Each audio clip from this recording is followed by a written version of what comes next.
আসসালামু আলাইকুম। আমার নাম হচ্ছে কাজী তানজিদ। আমি তৃতীয় শ্রেণীতে পড়ি। আমার সেকশন হচ্ছে এ সেকশন।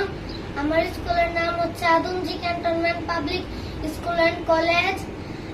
আজকে আপনাদেরকে দেখাবো যে কিভাবে করে গোলাপ চারা রোপণ করতে হয়। এটা হচ্ছে আমার টব, যেখানে আমরা ছিদ্র করে নিয়েছি। প্রথমে আমি নিয়েছি মাটি, বালু, পাথর, জৈব সার নিয়েছি। এগুলো দিয়ে আমরা মিক্স করব।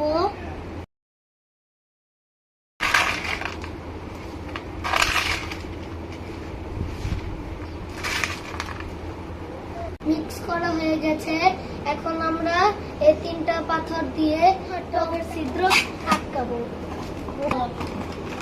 এখন কিছু মাটি এই টবে রাখবো।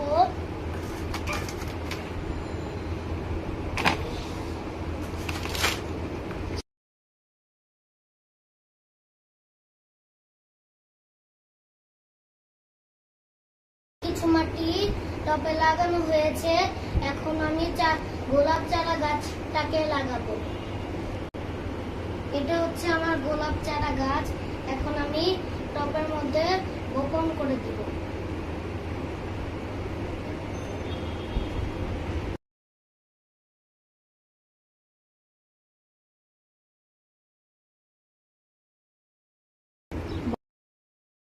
আমার গাছটা লাগানো হয়ে গেছে। এখন আমরা কিছু পানি দিব।